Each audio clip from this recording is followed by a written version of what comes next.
जय श्री राम बच्चों।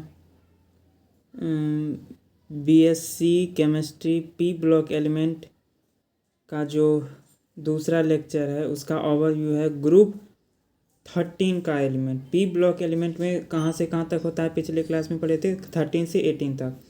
तो ग्रुप 13 का जो एलिमेंट होता है उसका इलेक्ट्रॉनिक कन्फिग्रेशन होता है NH2 NP1।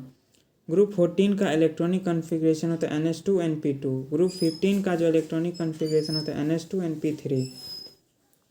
ग्रुप 16 का electronic configuration NH2 NP4। Group 16 का electronic configuration NH2 NP5। Group 17 का इलेक्ट्रॉनिक कन्फिग्रेशन NH2 NP6।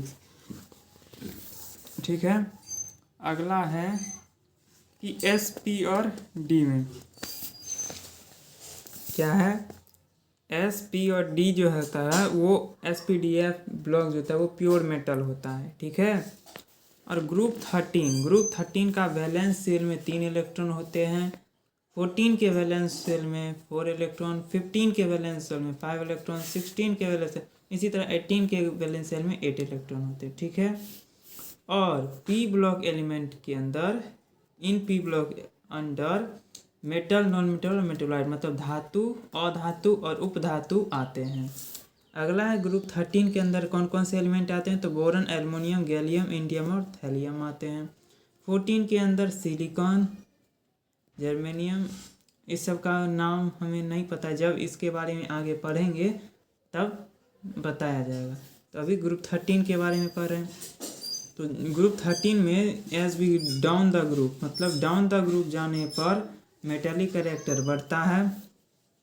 और ये जो साइन है इस 14 में, 15 में, 16 में ये सब जो साइन लगा है, पोलोनियम, स्टेटियम, ये जो साइन लगा है इस तरह के घेरा हुआ है, ये मेटेलॉइड्स मतलब उपधातु है। मतलब पढ़े ना पी ब्लॉक में धातु भी होता है अधातु उपधातु। सिर्फ SD और F में सारा का सारा एलिमेंट्स मेटल होता है, और पी ब्लॉक एलिमेंट में धातु भी होता है अधातु होता है उपधातु होता है। ठीक है, और उपधातु के नीचे मतलब ये जो साइन लगा इसके नीचे जाने पर सारे के सारे मेटल्स होंगे, मतलब बोरॉन के नीचे सारे के सारे मेटल्स हैं। अगर ऊपर कोई एलिमेंट होगा तो वो नॉन मेटल्स होगा। ठीक है, अगला है ग्रुप 13 का इलेक्ट्रॉनिक NH2 NP1 होता है। जो N जो है रिप्रेजेंट करता है number of valence shell. N किसे रिप्रेजेंट करता है, नंबर ऑफ वैलेंस सेल।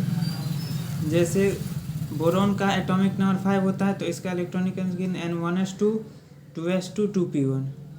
इसके वैलेंस सेल में 2 इलेक्ट्रॉन हैं। एल्युमिनियम का एटॉमिक नंबर 13 होता है तो इसका 1s2 2s2 2p6। इसके वैलेंस सेल में 3 इलेक्ट्रॉन होते हैं। तो ठीक है, धन्यवाद, पढ़िए आगे बढ़िए।